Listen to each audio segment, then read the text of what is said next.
Hello friends, welcome to my YouTube channel science study PC में सभी का स्वागत है। आज की वीडियो आपके लिए बहुत ज़्यादा इंपॉर्टेंट होने वाली, क्योंकि आज की वीडियो में हम चैप्टर नंबर 1 से 5 तक के सभी महत्वपूर्ण क्वेश्चन, जितने भी महत्वपूर्ण क्वेश्चंस बन सकते हैं, उन सभी क्वेश्चंस का रिवीजन कराएंगे। ठीक है ना। ऐसी वीडियो के लिए हमारे चैनल को सब्सक्राइब कर लेना, क्योंकि बहुत सारी वीडियोज इस चैनल पर आने वाली हैं। चलिए वीडियो स्टार्ट करते हैं। सबसे पहला क्वेश्चन है, विस्थापन एवं द्विविस्थापन अपक्रिया को समीकरण सहित समझाइए। बहुत ज्यादा इंपॉर्टेंट क्वेश्चन है, इसलिए ठीक है ना, रट के जाना है बिल्कुल इस क्वेश्चन। ठीक है ना। विस्थापन अपक्रिया वे अपक्रियाएं जिनमें किसी यौगिक से एक तत्व किसी अधिक क्रियाशील तत्व द्वारा विस्थापित हो जाता है, विस्थापन अपक्रिया कहलाती है। जैसे इसको समीकरण के द्वारा समझते हैं, जैसे CuSO4 plus Zn arrow ZnSO4, क्योंकि जिंक क्या होती है, अधिक अभिक्रियाशील धातु होती है। सक्रियता श्रेणी में जिंक कॉपर से अधिक अभिक्रियाशील होती है,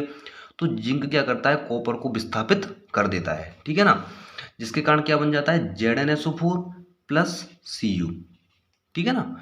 इसके बाद देख लेते हैं अगला एग्जाम्पल है, ये भी इसी तरीके से है कि जो Fe है, आयरन है, वो Cu को विस्थापित कर देता है, क्योंकि आयरन अधिक अपग्रेसिव धातु होता है। ठीक है ना। तो क्या बनता है, FeSO4 प्लस Cu। ठीक है ना। इस तरह से आपको करना है। इसके बाद द्विविस्थापन अपक्रिया वे अपक्रियाएं जिनमें नए उत्पाद के लिए दो अभिकारकों के बीच आयनों का आदान प्रदान होता है। जैसे समीकरण के द्वारा समझते हैं इसको, Na2SO4 प्लस BaCl2। जैसे ये क्या होता है, पॉजिटिव होता है, ये नेगेटिव होता है, ये पॉजिटिव होता है, ये नेगेटिव होता है। ठीक है ना। तो जो पॉजिटिव है वो नेगेटिव के साथ जुड़ेगा, तो Na पॉजिटिव है और Cl क्या है, नेगेटिव है, तो ये इसके साथ यौगिक बना लेता है। जैसे 2NaCl। ठीक है ना। एक है VaSO4 बन जाता है, VaSO4। ठीक है ना, इस तरह से यौगिक बना लेता है। अगला एग्जांपल है AgNO3 प्लस NaCl। ठीक है ना, ये पॉजिटिव है, ये नेगेटिव है, ये पॉजिटिव है और ये नेगेटिव है। तो जो पॉजिटिव है वो किसके साथ जुड़ेगा, नेगेटिव के साथ जुड़ेगा। ठीक है ना। तो क्या बन जाएगा, AgCl। ठीक है ना। और क्या बनेगा, NaNO3। ठीक है ना। बहुत ज़्यादा इंपॉर्टेंट क्वेश्चन है, इस क्वेश्चन को बिल्कुल रट के जाना है आपको। ठीक है ना। नेक्स्ट है, निम्न पर टिप्पणी लिखिए। सबसे पहला है संक्षारण और एक है आपका विकृत गंध्यता। ठीक है ना। सबसे पहले हम बात करेंगे संक्षारण की, कोरोजन। बहुत इंपॉर्टेंट है जी। जब कोई धातु अपने आसपास स्थित अम्ल, आर्द्रता आदि के संपर्क में आती है, तब धातु की क्रिया O2 तथा नमी से होकर ऑक्साइड तथा हाइड्रोक्साइड बनते हैं, जिसके कारण धातुएं संक्षारित होने लगती हैं। इस प्रक्रिया को संक्षारण कहते हैं। ठीक है ना, समझ में आ गया ना। जैसे संक्षारण के द्वारा क्या हो जाती है, जो वस्तुएं होती हैं उनकी चमक खत्म हो जाती है, उनकी चमक है ना वो खत्म हो जाती है। ठीक है ना। अब हम संक्षारण के एग्जाम्पल देख लेते हैं, कौन कौन से एग्जाम्पल होते हैं। जैसे लोहे में जंग लगना, ठीक है ना, चांदी के ऊपर काली परत का चढ़ना, तांबे के ऊपर हरे रंग की परत का चढ़ना। ठीक है ना, ये सभी इंपॉर्टेंट है। ठीक है। सेकंड है विकृत गंध्यता, इसको भी समझ लेते हैं हम। वसा तथा तेली युक्त खाद्य पदार्थ, जितने भी जो वसा या तेली युक्त खाद्य पदार्थ होते हैं, उनको क्या है, लंबे समय तक रखने पर उनका ऑक्सीकरण उपचयन होने से उनका स्वाद बिगड़ जाता है। जैसे उनको क्या होता है, जैसे खुला छोड़ देने पर उनका उपचयन हो जाता है और उनमें गंध आने लगती है। इसी को हम क्या कहते हैं, विकृत गंध्यता कहते हैं। ठीक है ना। वसा तथा तेल युक्त खाद्य पदार्थों के उपचयन को रोकने के लिए प्रत्यऑक्सीकारक एंटीऑक्सीडेंट मिलाए जाते हैं तथा वायुरोधी बर्तन में रखने पर खाद्य सामग्री का उपचयन कम हो जाता है। ठीक है ना। इस दो तरीकों से हम उपचयन को रोक सकते हैं। ठीक है ना। जैसे इसकी भी एग्जांपल देख लेते हैं। जैसे आलू की चिप्स की थैलियों में जो नाइट्रोजन प्रभावित करके उन्हें उपचयित होने से बचाया जाता है। उनमें क्या होता है कि नाइट्रोजन की जो मात्रा है वो बहुत होती है, जिसके कारण क्या होता है कि चिप्स की जो थैली के अंदर जो चिप्स होते हैं वो बिल्कुल भी खराब नहीं होती हैं। ठीक है ना। अगला क्वेश्चन है, श्वसन को ऊष्माक्षेपी अभिक्रिया क्यों कहते हैं, वर्णन कीजिए। इंपोर्टेंट क्वेश्चन है ये, इंपोर्टेंट क्वेश्चन है, आपके एग्जाम में 100% छपेगा ये, ठीक है ना। सभी प्राणियों को जीवित रहने के लिए ऊर्जा की आवश्यकता होती है, ठीक है ना, जो उन्हें भोजन से प्राप्त होती है। पाचन क्रिया के समय खाद्य पदार्थ छोटे छोटे टुकड़ों में टूट जाते हैं, ठीक है, इतना समझ में आ गया। इसके बाद देख लेते हैं, जैसे हम कुछ पदार्थ लेते हैं, जैसे चावल है, आलू है, ब्रेड में कार्बोहाइड्रेट होता है। क्या होता है इनमें? कार्बोहाइड्रेट होता है, जिसके टूटने से ग्लूकोज प्राप्त होता है, और यह ग्लूकोज हमारी कोशिकाओं में उपस्थित ऑक्सीजन से मिलकर हमें ऊर्जा प्रदान करता है। यह ऑक्सीजन श्वसन से प्राप्त होती है, अतः श्वसन ऊष्माक्षेपी अभिक्रिया है, ठीक है ना। तो इसको इस तरह से समझ लेते हैं हम, जैसे सभी प्राणियों में जीवित रहने के लिए जैसे ऊर्जा की आवश्यकता होती है, ठीक है ना। अब जो ऊर्जा है तो वो कहाँ से मिलेगी? भोजन से। जैसे ये मानव के द्वारा जैसे ये भोजन किया गया, ठीक है ना, भोजन किया गया। अब भोजन के बाद क्या होगा? भोजन का पाचन होगा। क्या होगा? भोजन का पाचन होगा। पाचन होने के बाद जैसे बहुत सारे कार्बोहाइड्रेट्स है, प्रोटीन्स है, ये बनते हैं, ठीक है ना। जैसे मान के चलो हमने इसमें लिया है कार्बोहाइड्रेट, कार्बोहाइड्रेट लिया है, तो कार्बोहाइड्रेट लिया है तो क्या बन जाता है? कार्बोहाइड्रेट बन जाता है, ठीक है ना। जैसे कार्बोहाइड्रेट बनता है। अब ये कार्बोहाइड्रेट क्या होगा? इसका भी विखंडन होता है। क्या होता है? इसका भी विखंडन होता है। विखंडन होने के बाद क्या बनता है? कार्बोहाइड्रेट का विखंडन होने के बाद ग्लूकोज बनता है, ग्लूकोज बनता है। अब यह ग्लूकोज कहाँ पे जाएगा? हमारी कोशिकाओं में जाएगा, सेल्स में जाएगा, ठीक है ना, कोशिकाओं में। और इधर से क्या आ रहा है? ऑक्सीजन आ रही है, श्वसन के माध्यम से ऑक्सीजन भी इस कोशिका में आ रही है। तो ग्लूकोज का क्या होगा? यहाँ पे विखंडन होगा। विखंडन होने के बाद क्या बन जाता है? ऊर्जा बनती है, ऊर्जा निकलती है, ठीक है ना। तो जो ऊर्जा बनती है ना, इसी प्रक्रिया को क्या कहते हैं? ऊष्माक्षेपी अभिक्रिया कहते हैं। ऊष्मा का निकलना है, सॉरी, ऊर्जा का निकलना ही क्या कहलाता है? ऊष्माक्षेपी अभिक्रिया कहलाती है, ठीक है ना। समझ में आ गया? इसको समीकरण के द्वारा भी और समझ लेते हैं। जैसे श्वसन से प्राप्त ऊर्जा के लिए समीकरण, जैसे ये है ग्लूकोज, ये हमारी कोशिका के अंदर है ग्लूकोज, ठीक है ना। ये क्या, हम कहाँ पे है? ये हमारी कोशिका के अंदर है ग्लूकोज। अब जैसे ही ग्लूकोज के साथ ऑक्सीजन जुड़ी, ठीक है ना, तो क्या हो जाएगा? इस ग्लूकोज का विखंडन होगा। विखंडन होने के बाद क्या बनता है? 6CO2 कार्बन डाइऑक्साइड बनेगी, जल बनेगा, और क्या बनेगी? ऊर्जा बनेगी, ठीक है ना। इस तरह से इसको हम समझ सकते हैं। इस तरह से जो क्वेश्चन है आपकी समझ में आ गया होगा, बहुत इंपॉर्टेंट क्वेश्चन है, ठीक है ना। इसके बाद नेक्स्ट क्वेश्चन है, जब लोहे की कील को कॉपर सल्फेट के विलयन में डुबोया जाता है तो विलयन का रंग क्यों बदल जाता है? आवश्यक चित्र भी बनाइए, ठीक है ना। ये चित्र बहुत ज़्यादा इंपॉर्टेंट है। तो सबसे पहले हम इसकी अभिक्रिया समझ लेते हैं, ठीक है ना। जैसे लोहे की कील, तो लोहे की कील क्या है? Fe, ठीक है ना। लोहे की कील कॉपर सल्फेट के विलयन में CuSO4 के विलयन में डुबोया जाता है, ठीक है ना। तो ये क्या होता है? इसमें Fe क्या है? कॉपर से अधिक अपक्रियाशील धातु है, तो Cu को विस्थापित कर देती है, तो FeSO4 प्लस Cu, इस तरह से ये अपक्रिया होती है, ठीक है ना।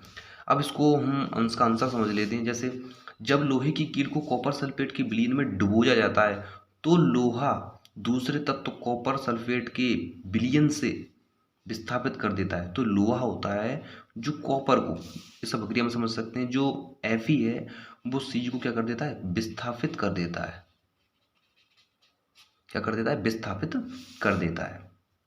इससे लोहे की कील का जो रंग है ना, भूरा हो जाता है। क्या हो जाता है? भूरा हो जाता है। तथा कॉपर सल्फेट के विलयन का रंग नीला, थोड़ा मलिन भी हो जाता है, ठीक है ना। और ये समीकरण भी दिया है इसमें, Fe plus CuSO4 FeSO4 iron sulphate बनता है प्लस Cu बनता है, ठीक है ना। बहुत इंपॉर्टेंट क्वेश्चन है ये, ठीक है ना। अगला क्वेश्चन, उदासीनीकरण अभिक्रिया को उदाहरण से समझाइए। इंपॉर्टेंट क्वेश्चन है ये, ठीक है ना। मैं जितने भी क्वेश्चंस लेके आ जाऊँ वो इंपॉर्टेंट क्वेश्चन नहीं है, ठीक है ना। उदासीनीकरण अभिक्रिया, जब अम्ल तथा क्षार आपस में अभिक्रिया करते हैं तब लवण जल बनते हैं। इसी अभिक्रिया को उदासीनीकरण अभिक्रिया कहते हैं, ठीक है ना। जैसे और जो उदासीनीकरण अभिक्रिया है ना, यह अभिक्रिया एक ऊष्मा छिपी अभिक्रिया है, क्योंकि इसमें जो ऊर्जा है ना वो निकलती है, ऊर्जा है वो निकलती है, ठीक है ना। जैसे इसको एग्जाम्पल के द्वारा समझते हैं। जैसे NaOH क्या है, क्षार है, प्लस HCl ये क्या है, अम्ल है। जब ये आपस में अभिक्रिया करते हैं तो क्या बनाते हैं, लवण और जल बनाते हैं, ठीक है ना। तो NaCl क्या बनाते हैं, NaCl प्लस H2, ठीक है ना, क्लियर है। अगला जो एग्जाम्पल है KOH क्षार है, प्लस HNO3 क्या है, ये अम्ल है। जब आपस में अभिक्रिया करते हैं तो लवण और जल बनाते हैं। बहुत इंपॉर्टेंट अभिक्रिया है, ठीक है ना। तो इस तरह से ये क्वेश्चंस भी बहुत ज़्यादा इंपॉर्टेंट है। अगला क्वेश्चंस की बात कर लेते हैं। प्लास्टर ऑफ पेरिस का जल के साथ अभिक्रिया के लिए समीकरण लिखिए। बहुत इंपॉर्टेंट है ये, ठीक है। आंसर है प्लास्टर ऑफ पेरिस एक सफेद चूर्ण है जिसमें जल मिलाने पर जिप्सम बनकर कठोर ठोस पदार्थ बनाता है।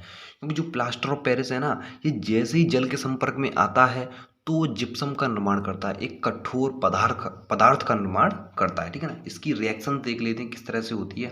जैसे CaSO4 हाफ H2O, ठीक है ना, ये क्या होता है आपका प्लास्टर ऑफ पेरिस। जैसे ही जल के संपर्क में आता है तो क्या बना लेता है, जिप्सम बनाता है। क्या बनाता है, जिप्सम बनाता है, ठीक है ना। इंपोर्टेंट अभिक्रिया है ये, अभिक्रिया आपसे पूछ सकता है। नेक्स्ट है ब्रंजक चूर्ण, बेकिंग सोडा, धोने का सोडा व प्लास्टर ऑफ पेरिस का सूत्र लिखते हुए दो दो उपयोग लिखना है इसके, ठीक है ना। तथा ब्रंजक चूर्ण के बनने की विधि का वर्णन कीजिए, ठीक है ना। सबसे पहले हम लेते हैं ब्रंजक चूर्ण को, ठीक है ना। ब्रंजक चूर्ण का जो सूत्र है वो क्या होता है, CaOCl2, ठीक है ना, रट लेना है बिल्कुल। अब इसकी हम बनाने की विधि का वर्णन कर लेते हैं, ठीक है ना, क्योंकि यहाँ पे विधि पूछी है ब्रंजक चूर्ण की, ठीक है ना। तो सबसे पहले क्या होता है कि जो जली विलयन क्लोराइड जो NaCl है कि विद्युत अपघटन से, जब इसका विद्युत अपघटन किया जाता है तो क्या बनता है, क्लोरीन का निर्माण होता है, ठीक है ना। क्लोरीन बन गई, ठीक है ना। जब बुझा हुआ चूना CaOH का होल ट्वाइस, जब बुझा हुआ चूना CaOH का होल ट्वाइस शुष्क है पर क्लोरीन की क्रिया की जाती है, जो क्लोरीन हमें प्राप्त हुई है ना, जब बुझे हुए चूने पर इसकी क्रिया की जाती है ना तो ब्रंजक चूर्ण का निर्माण होता है। जैसे कि CaOH का होल ट्वाइस बुझा हुआ चूना है, ठीक है ना, प्लस Cl2 क्लोरीन की जब इसके साथ क्रिया कराई तो क्या बनता है, ब्रंजक चूर्ण प्लस H2O बनता है, ठीक है ना। इस तरह से ये बनाने की विधि हो जाएगी। इसके उपयोगों की बात कर लेते हैं। इसके दो उपयोग लिखने हैं हमें, ठीक है ना। पहला है रासायनिक उद्योगों में उपचाय के रूप में इसका प्रयोग किया जाता है, ठीक है ना। दूसरा है पीने वाले जल को जीवाणुओं से मुक्त करने के लिए भी इसका प्रयोग किया जाता है। बहुत इंपॉर्टेंट है, ठीक है ना। अगला लेते हैं हम बेकिंग सोडा, ठीक है ना। इसका जो सूत्र होता है वो है NaHCO3, रट लेना है इन क्वेश्चंस को, ठीक है ना। यहाँ से आपका क्वेश्चंस आता ही है एक ना एक, ठीक है ना। इसके उपयोग लिखने हमें। पहला उपयोग है बेकिंग सोडा क्षारीय होने के कारण पेट में अम्ल की अधिकता को उदासीन करके राहत पहुंचाता है, ठीक है ना। ये अम्ल की जो पेट में जो अम्ल है ना, अम्लता होती है उसको क्षारीय करने में सहायक होता है, ठीक है ना। एक तो ये हो जाएगा। दूसरा इसका उपयोग है सोडा अम्ल अग्निशामक, सोडा अम्ल जो अग्निशामक होते हैं उनमें भी इसका प्रयोग किया जाता है, ठीक है ना। नेक्स्ट लेते हैं धोने का सोडा। अब धोने के सोडा का फॉर्मूला होता है Na2CO3.10H2, रट लेना है इन क्वेश्चंस को, ठीक है ना। इनके उपयोग देख लेते हैं। इसका उपयोग कांच, साबुन, कागज उद्योगों में किया जाता है, ठीक है ना। दूसरा है जल की स्थायी कठोरता को हटाने के लिए, जो जल की स्थायी कठोरता है उसको उठाने के लिए भी धोने के सोडा Na2CO3 का प्रयोग किया जाता है, ठीक है ना। नेक्स्ट है प्लास्टर ऑफ पेरिस, ठीक है ना। प्लास्टर ऑफ पेरिस का जो फॉर्मूला हम पहले भी पढ़ चुके हैं, तो उसका जो फॉर्मूला होता है CaSO4.12H2O, ठीक है ना। इसके उपयोग कौन कौन से हैं। जैसे पहला है खिलौने बनाने के लिए इसका निर्माण किया था, पहला है आपका खिलौने बनाने के लिए इसका प्रयोग किया जाता है, ठीक है ना। दूसरा सजावट का सामान व सतह को चिकना बनाने के लिए इसका प्रयोग किया जाता है, ठीक है ना। इसके बाद है निम्न पीएच को बताइए। बहुत इंपॉर्टेंट क्वेश्चन है। यहाँ से आपको 2-3 क्वेश्चंस भी मिल सकते हैं, ठीक है ना। तो सबसे पहले बात करेंगे जठर रस का पीएच मान कितना होता है, लगभग 1.2 होता है। कितना होता है, लगभग 1.2 होता है, ठीक है ना। इसके बाद है नींबू के रस का पीएच, इसका पीएच होता है 2.2, ठीक है ना। रक्त का पीएच मान इंपॉर्टेंट है, ये रक्त का पीएच, ठीक है ना। तो इसका होता है 7.4, ठीक है, थोड़ा क्षारी होता है। और शुद्ध जल का पीएच, ये भी आपके लिए इम्पोर्टेंट है, ठीक है। शुद्ध जल का जो पीएच है वो कितना होता है, 7 होता है, ठीक है ना। मिल्क ऑफ मैग्नीशिया जिसे हम MgOH का होल ट्वाइस, इसका जो पीएच होता है वो होता है 10, ठीक है ना। बहुत इंपॉर्टेंट है। इसके बाद नेक्स्ट क्वेश्चन है भर्जन तथा निस्तापन को समीकरण सहित समझाइए, ठीक है ना। बहुत इंपॉर्टेंट, ये भी इंपॉर्टेंट क्वेश्चन है आपका, ठीक है। सबसे पहले हम बात करेंगे भर्जन की। तो भर्जन क्या होता है, देखो भर्जन है सल्फाइड अयस्क को वायु की उपस्थिति में अधिक ताप पर गर्म करने पर यह ऑक्साइड में परिवर्तित हो जाता है, इसी प्रक्रिया को भर्जन कहते हैं, ठीक है ना। और इसका समीकरण है ZnS +3O2, ताप दिया इसको अधिक ताप पर, ठीक है ना। तो क्या बन जाता है ZnO +2SO2, अर्थात ये क्या है आपका सल्फर डाइऑक्साइड, ठीक है ना। अब हम बात कर लेते हैं निस्तापन की। कार्बोनिक अयस्क को सीमित वायु में अधिक ताप पर गर्म करने से यह ऑक्साइड में परिवर्तित हो जाता है, इसी प्रक्रिया को निस्तापन कहते हैं, ठीक है ना। इसका समीकरण है ZnCO3, इसको ताप दिया, लेकिन यहाँ पे क्या होता है सीमित, या ताप होता ही नहीं, यहाँ पे ताप नहीं दिया जाता, थोड़ा सीमित मात्रा में दिया जाता है। ZnO + CO2 बनता है। देखो इन दोनों में आपको किस तरह से आपको इनको याद करना है। यहाँ पे वर्जन में हमेशा क्या होते हैं सल्फाइड अयस्क हो सकते हैं, ठीक है ना। और यहाँ पे हैं आपके कार्बोनिक अयस्क होंगे, ठीक है ना। यहाँ वायु की उपस्थिति यहाँ पे भी है और वायु की उपस्थिति यहाँ पे भी है, लेकिन यहाँ पे क्या है ताप की अधिकता है, यहाँ पे ताप सीमित मात्रा में है, ठीक है ना। इस तरह से आप इनको थोड़ा याद कर सकते हो, ठीक है ना। इसके बाद है तांबे के विद्युत अपघटन परिष्करण का नामांकित चित्र बनाइए। ये इंपोर्टेंट क्वेश्चन है, आपकी बुक में दिया हुआ है। इस क्वेश्चन को बिल्कुल 2-3 बार बना के तैयार कर लेना, ठीक है ना। ये क्वेश्चन आपके 100% छपेगा, ठीक है ना। नेक्स्ट है मिश्र धातु किसे कहते हैं, किन्हीं 2 मिश्र धातुओं के नाम लिखिए, ठीक है ना। सबसे पहले मिश्र धातु की हम परिभाषा देख लेते हैं। 2 या 2 से अधिक धातुओं के समांगी मिश्रण को, कैसा मिश्रण, समांगी मिश्रण को मिश्र धातु कहते हैं, ठीक है ना। जैसे शुद्ध धातुओं की अपेक्षा मिश्र धातुओं की विद्युत चालकता तथा गलनांक कम हो जाता है। जब शुद्ध धातुओं की अपेक्षा जो मिश्र धातुएं होती हैं जैसे पीतल है, तो इनकी क्या होती है चालकता कम हो जाती है और गलनांक भी कम हो जाता है, ठीक है ना। उदाहरण के द्वारा समझते हैं, जैसे तांबा व जस्ता की मिश्र धातु क्या है, पीतल है, इंपोर्टेंट है, ठीक है ना। तांबे एवं टिन CuSN की मिश्र धातु क्या है, कांसा है। देखो पीतल को हम इस तरह से याद कर सकते हैं पिताजी, है ना। पिताजी पी से क्या बन गया, पीतल बन गया। और ये किसका मिश्रण होता है, ता फॉर तामा और ज फॉर जस्ता, ठीक है ना। इस तरह से हम इसको याद कर सकते हैं, ठीक है ना। बहुत इंपॉर्टेंट क्वेश्चन है, इसको भाई याद करके जाना, ठीक है ना। यहाँ से आपका या तो ये पीतल भी पूछ लेता है या पूरा ही क्वेश्चंस आ सकता है, ठीक है ना। नेक्स्ट है निम्न के IUPAC नाम लिखिए, बहुत ज़्यादा इंपॉर्टेंट है, यहाँ से आपके 2 क्वेश्चंस बनते हैं, ठीक है ना। तो सबसे पहले की हम बात कर लेते हैं CH3 single bond CH Br single bond CH2 CHCl और CH3, इसका हमें किस प्रकार से IUPAC नाम लिखना है। देखो सबसे पहले हमें लंबी श्रृंखला देखते हैं, ठीक है ना। ये लंबी श्रृंखला होगी, ठीक है ना, कार्बन की।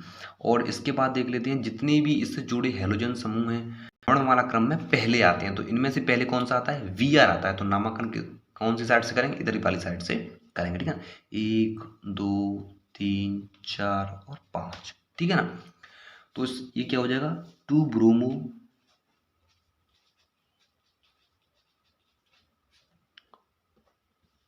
4 क्लोरो